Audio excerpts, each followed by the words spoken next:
Hey guys, welcome back. Today, I'm probably not going to get to any asks today. Hopefully we'll get to them tomorrow. I'm just going to go over some things that I missed in my original video and then some things that my fellow theorists and I were talking about. I knew I was going to miss stuff and I knew we were going to find more stuff. Usually, they end up finding stuff that I didn't even look for. So most of these are going to be fairly small, but there's a couple of big ones and yeah, let's just dive in. The first thing is that I actually forgot to talk about the idea of Carol being on the horse, maybe being a parallel to Rick riding the horse in his final episode of the flagship show. And originally I thought that wasn't going to be a thing. When I saw it in the trailer, Carol riding the horse, and I knew from the promos that she would be eventually picked up by Jeanette, I had kind of hoped that it would be a matter of her riding the horse and then getting captured, because that would have been a parallel to Rick. And of course she ended up, getting on the truck and meeting Remy and everything before she rode the horse. So I was like, oh, okay, well, that's just not going to be a thing then. That's not going to be a parallel. But it actually kind of was, because originally, I mean, it's very small, it's very subtle, but originally she, quote unquote, went there to the Maison Mère of her own accord, like she was pretending she was a volunteer, basically, and was just there, and at least on the surface didn't seem to be a prisoner. Now, of course, we all know that pretty much everybody who goes there is, but as long as they're not acting out, Janae kind of lets them believe that they're there of their own volition. But then it was when Carol tried to escape that she was on the horse, and then after that she was, very forcibly taken into custody. So she was more of a prisoner then, you might say. So anyway, it actually is a little bit of a parallel to Rick on the horse, and the only reason that that's a good thing is, again, it's just another parallel to Beth in a lot of ways. And, Rick disappeared, then he came back, there was a whole resurrection arc there. So anyway, it's a little bit subtle, but I did want to talk about that just briefly. What other notes do I have here? Okay, so we need to talk about a couple of the paintings. The one that I was looking at, Janae specifically mentions the painting of the deluge to Carol, and she says that it's a representation of the flood and a family that's, in danger of being swept away by the biblical flood, like the Noah's Ark. But when I looked it up, actually, that's not true, and it's understandable why she said that. It's because apparently that's what a lot of people think it is. Even historically, people thought that's what the painting was about. But the painter actually came out and said that was not what it was about, and that it was actually more of a social commentary at the time, and chances are it was about the Napoleonic Wars. That's around the time that it was painted. So that's important because we've seen other references to Napoleonic Wars, but we also just see references to war in general. We've seen references to World War I, World War II, the Revolution, the Civil War, and I think that's just to foreshadow a bigger conflict that's on the horizon. That's what we've always thought it was, and we've always called it the CRM War. And the CRM now, after The Ones Who Live, is a little bit up in the air, but even if it's not with the CRM, it'll be with a big force or a big, I don't know, what you call it, army like the CRM. And I still think it could be the CRM, because I think the CRM is so big that even if Rick and Michonne kind of made peace with one faction of it, that's not all of it by any means. Anyway, so I'm just saying that we have another reference to it here. And then Carol did also mention the war to end all wars, and that's a World War II reference. So we just had more of those references, throughout this episode, which was interesting. But W.D. Way actually found a much better one. I actually like this painting reference much more. She was looking around the Louvre and the paintings that are on the wall during the, Janae flashbacks.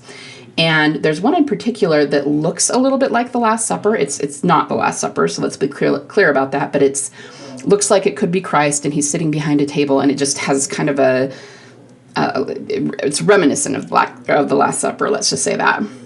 So we looked it up, and Galadriel Jones was able to find the painting, and it's called Pilgrims of Emmaus by, I don't know if it's Titan or Titian. It's definitely influenced by The Last Supper, but very specifically, this is not depicting The Last Supper. It is Christ that is supposed to be in the picture, but it is depicting the risen Christ having supper with two of his disciples. And on top of that, or maybe I should say underneath that, there is also a small white dog under the table. Okay, so this painting really does hang in the Louvre, and you could argue that it's totally normal for it to be there, but there are hundreds of paintings that hang in the Louvre, and they could have included any one of those in the shot, and they specifically filmed so that this one would be present, right? You guys, I actually think this is huge, like humongous, okay, in terms of the symbolism. Why? Because back in season 5, we all made a big deal about the fact that there was a real emphasis on the depiction of the Last Supper in Father Gabriel's church. Remember, it's like a wooden carving of it, and I think even Daryl stops and stares at it for a while, but they just really emphasize it. We see it a lot in the background. The camera focuses on it quite a few times.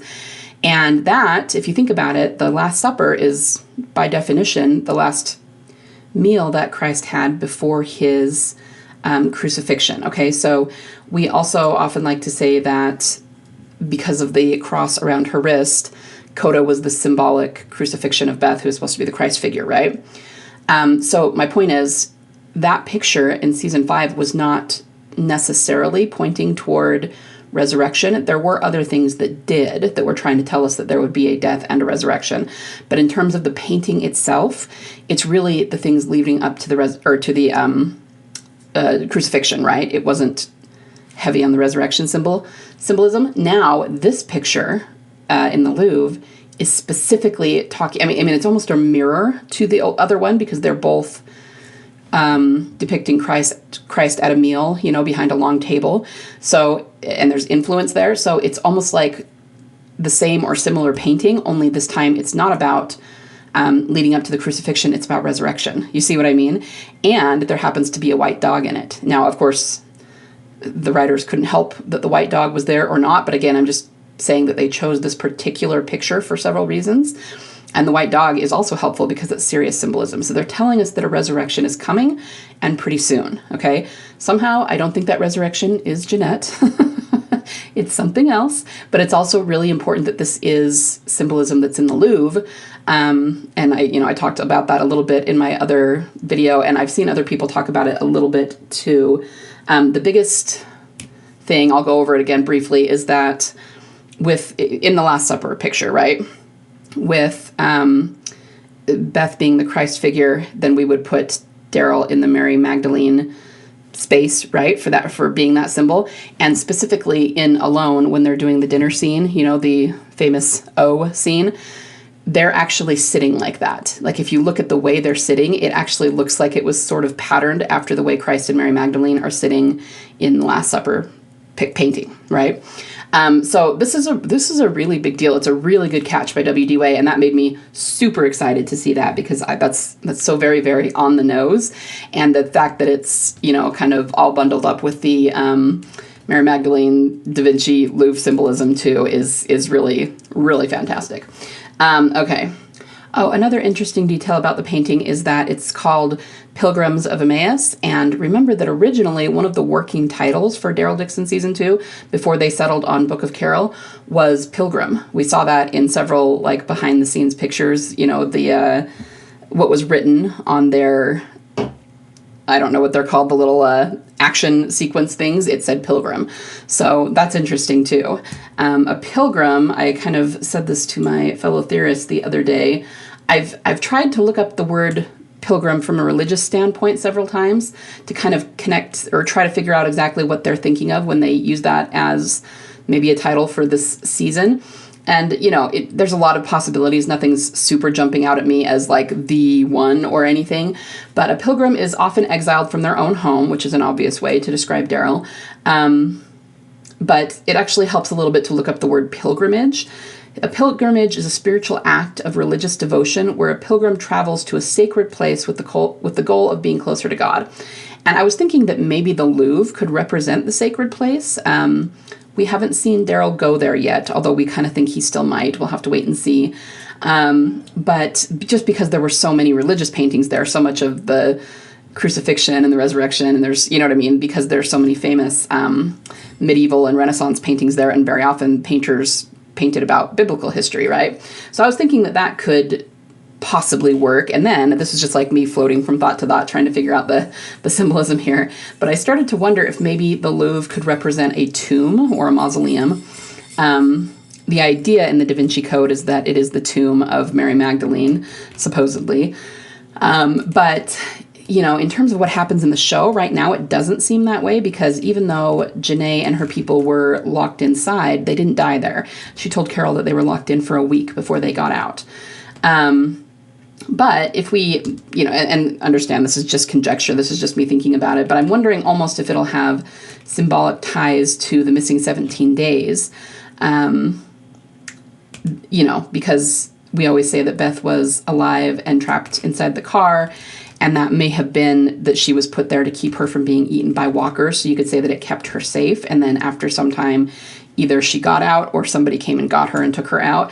And that's kind of what happened with Janae's people. They were inside for a week, and that did technically keep them from being eaten by the first wave of walkers when most people were in hysteria and didn't know what to do. And then after a time, they got out and went out into the world, and then Janae became a leader. So I can see that being the case, but of course, that's a little bit of conjecture. We don't know for sure everything that, went on during the missing 17 days. So just some really, really interesting stuff.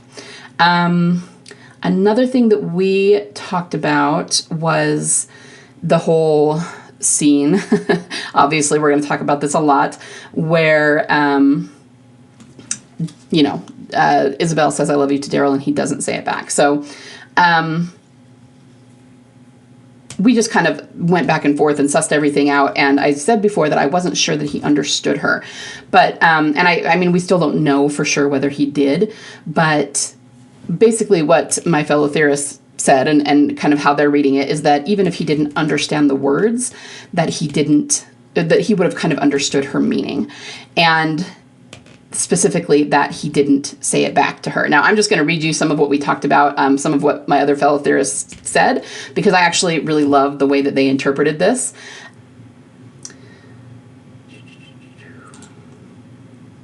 So Gladriel Jones says, "My biggest takeaway from this episode was that Isabelle told Daryl she loved him, and Daryl couldn't say it back.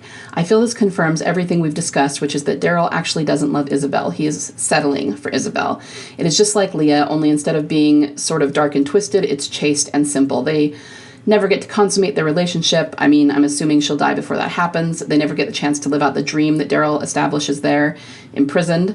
Long walks, sunsets, fireflies, Laurent getting to go to school to be a normal boy. It's just another dream, another fantasy." And what I will say, guys, is I didn't really think too much about that dream, but what a lot of what my fellow theorists said made a lot of sense. And what it made me think of is it kind of goes in line with what I talked about, and it's still in my inbox. It's still an ask that I haven't answered, but about what Norman said in that interview where he was saying the kiss was an experiment. It kind of all goes together, like with that. The kiss was an experiment to see if this was a relationship that could work out, and he's not in love with her, at least not yet. There's always the potential for him to fall in love with her if they continue a relationship, but he's not there. And so this does kind of support that he couldn't say I love you. And it's not that he doesn't have love for Isabelle, but he's not in love with her because he doesn't know her well enough yet, And so I actually really do love that interpretation. Gladriel Jones also said that he is still trying to get back. At the end of the day, he's still trying to get back home. So, I mean, it's kind of like, well, yeah, of course, duh. But, he's not willing to stay there in France to be with Isabelle and Laurent. He wants to take them with him. And that's great that he wants to take them with him. That does show that he's interested in a relationship with her and that he wants to keep Laurent in his life. But with Beth, he was willing to stay there with her. You know what I mean? It's subtle, but it's different. So that really, really resonated with me. This is what I wrote to them. I honestly didn't think too much about the dream he created, except that I agree that Isabelle didn't really see it as a realistic one. I do hope we get to see Beth and Daryl doing all of those things. I think that they're putting that in on purpose. They are establishing his dream life. And I think he will get that eventually, just clearly not with Isabelle. So I hope we see Beth and Daryl, watching the sunset and walking amongst fireflies and sleeping late and everything that he said there. And then in terms of the fireflies, I kind of touched on this in my original video. I don't think we've seen all of that symbolism yet.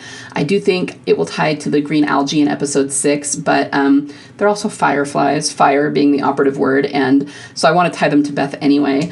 Fireflies give off their own light, and Even Norman back in season 5 described Beth as Daryl's little light in the tunnel. So I feel like that's purposeful.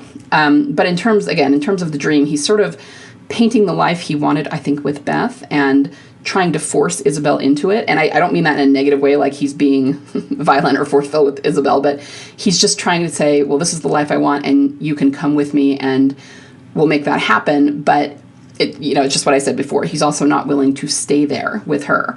And so really not much has changed since the end of season 1. I was really trying to hammer that point home that he would not stay for her at the end of season 1. He only came back because Laurent was there. He's more interested in a relationship now, or at least, it's moved forward a little bit, but he's still not willing to stay. So I thought that was really interesting, and I really loved that particular interpretation of it.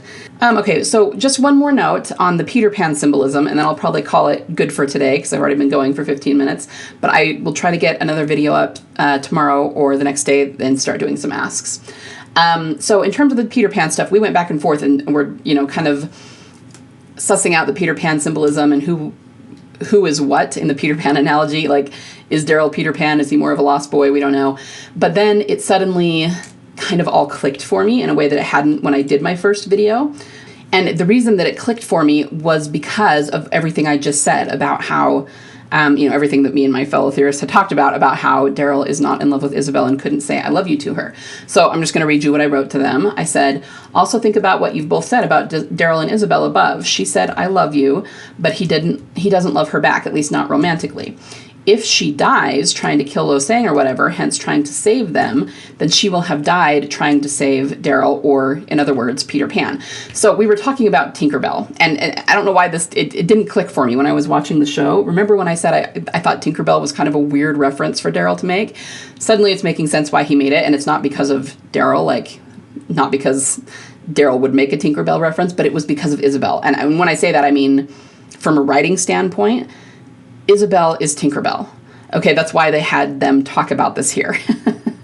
And that's why she said, she, meaning Tinkerbelle, saves Peter Pan. So in the Peter Pan story, which, in the original story, Captain Hook tries to poison Peter Pan, and Tinkerbelle drinks the poison for him and saves him. And she almost dies, or pretty much dies, but then they kind of bring her back because of the way children believe in fairies, and it's just all part of the fairy tale. But the point is, she dies to save Peter.